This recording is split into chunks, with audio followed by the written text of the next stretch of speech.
A new cupcake shop will soon open on Main Street in Hyannis. 7th grade students in Barnstable are now using iPads in the classroom, and water flushing begins today in Kentuit. These stories and more on this episode of Barnstable Today. It's Monday, April 14th, 2014. I'm Sarah Mannel.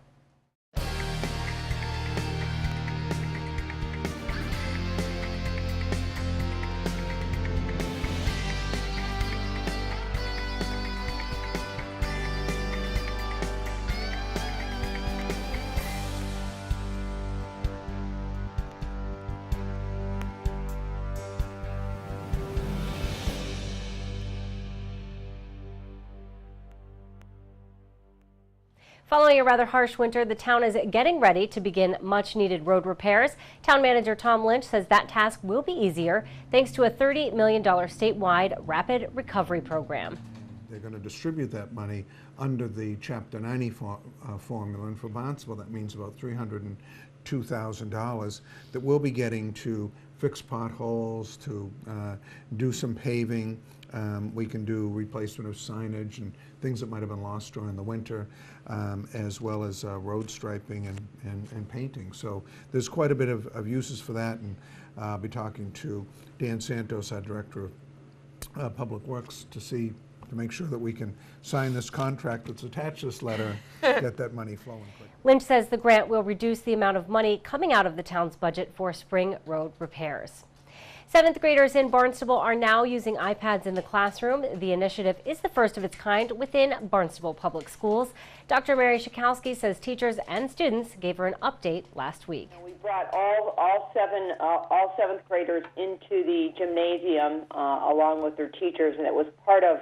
They have a Connect to Respect block once a week that they talk about various issues. So I thought this would be a good opportunity for me to come and visit them and talk a little bit about the impact that iPads are having on learning, and then also, to share with the teachers their impact and how it's made a difference on teaching. So some of the comments, the students really are very excited about it. Some of the feedback they included was things like the teachers don't have all the answers, and we can find them now accessible. We can search anywhere. We've learned new search engines. It's taught us to be responsible, which was interesting, as well as they trust us with this tool because it's a very expensive tool, and we've learned to respect it. At first I thought maybe with the iPads that students would not be as engaged with each other, but what the teachers found or is finding with the use of the iPads is that students can be working in groups and working individually, but they're helping one another on the iPad. So if a student can't find a particular content area they're looking for, or a particular or they're stuck on using the iPad, other students will help them out immediately, and these are probably sometimes peers that maybe would not interact normally. So the engagement piece, I think, is critical in this process, too. Dr. Schakowsky says iPads are also helping to keep kids engaged throughout lessons. Barnstable Public Schools will have 3 new administrators in the fall. Dr. Mary Schakowsky says she's very excited about the selections. We have 2 of the 3 are internal candidates. Kristen Harmon will be replacing Marie McKay as the assistant superintendent, and what's, I think, nice about this particular candidate is she's got some transition time with Marie, so the next 4 months or so, she'll be attending a lot of our meetings and transitioning with Marie. The other internal candidate is Jim Anderson, who will assume the leadership position at Barnstable Intermediate School when Karen retires at the end of June. And then a new candidate from outside of the district. Her name is Mary Sullivan. She's going to be taking over the helm at BUES, and she's a current principal at the Lawrence Elementary School. Dr. Schakowsky says the administrators will be meeting with staff and school councils over the next few months.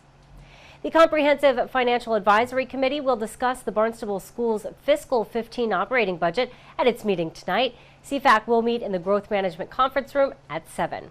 Dr. Schakowsky says the school committee will vote on the budget at its meeting Wednesday night. That meeting will be held in the Town Hall hearing room at 7. Well, a new cupcake shop will soon be opening on Main Street in Hyannis. The licensing authority approved an operating license for Little Miss Cupcake at their meeting this morning. Co-owner Tanya Stomp says they plan to make cupcakes in the shop. Cape Cod Community College is teaming up with the Cotuit Center for the Arts to produce the play Noises Off.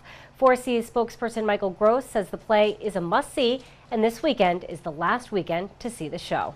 It's a neat play. This is a unique collaboration. As it turns out, our theater department with Vanna Trudeau had been talking to a number of the Theater Coalition people on the Cape, and we found out that we actually were planning to do this show, and so was the Cotuit Center. And through a bunch of connections and whatever, they said, why don't we do this as a collaboration? We have the huge stage. They do not. It's a phenomenal location there in Cotuit, but it's not a massive stage. We have the stage. They really have a significant expertise and access to actors and players that might not necessarily be part of our troupe. And so we put it all together. Tickets are still available for this weekend's shows. You can visit cotuitcenterforthearts.org for details and to purchase tickets. A state grant will help Cape Cod Community College develop its science and technology program. Gross says the grant will be a big boost for the college. Something on the order of $400,000 is to be announced, and we will use that money to purchase new equipment for our laboratories. The college was built in the 70s, and there hasn't been an awful lot of new gear bought in our science area for a long time. There's been some, but not a lot. And so we're going to be able to buy some very, very significant state-of-the-art equipment, which we can use now. And then as we get to the point where we can open our innovation center, we'll migrate that equipment into the new building. So this becomes kind of the very first step in creating the innovation center. It's very, very significant. They're coming down to award money for us, and they've been going around the state. There's about $1 billion over 10 years that Massachusetts is investing in life sciences. The nice thing, too, is that it also is important for K-12 students. We're going to be hearing about awards that are going to be made to Bristol County, Greater New Bedford, Martha's Vineyard, New Bedford Public Schools, the Old Colony Regional up the South Shore, and South Shore Regional, and in fact, Sturgis Charter. So that all of those high schools as well are going to be giving grants focused on supporting the life sciences. Senate President Therese Murray and other local officials will are gathered today at Cape Cod Community College to receive that grant. Cotuit residents could see discolored water over the next few days. The Cotuit Water Department will begin preventative flushing today and will continue, weather permitting, through Friday. Flushing can cause water discoloration, but it is not considered a health hazard. The water will clear after a short period of time. While it's not a health hazard, residents are encouraged to refrain from doing laundry between 9 a.m. and 4 p.m. this week. Officials also recommend residents set aside some water for drinking and cooking purposes. Now let's get a look at sports with Brenna McCubry. Good afternoon, Barnstable. I'm Brenna McCubry, here to bring you the latest on National and Red Raiders sports.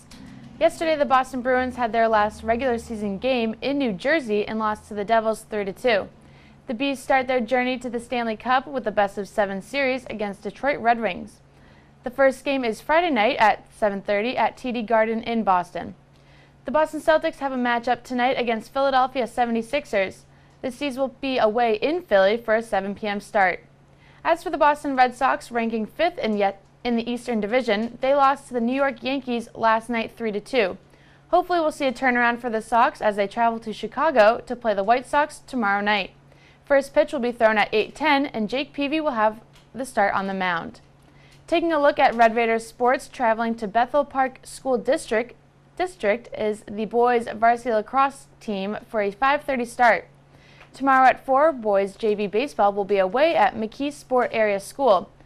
Home for the Red Raiders, boys varsity baseball will host McKee Sport also at 4. That's it for sports this afternoon. Here on Barnstable Today, I'm Brenna McCubry. Well, be sure to tune in to our hour-long news program Barnstable this morning, weekdays at 7 a.m. On tomorrow's show, we'll chat with Police Chief Paul McDonald and Director of Public Works Dan Santos. Plus, we'll have all the news and information you need. For Barnstable Today, I'm Sarah Mannel.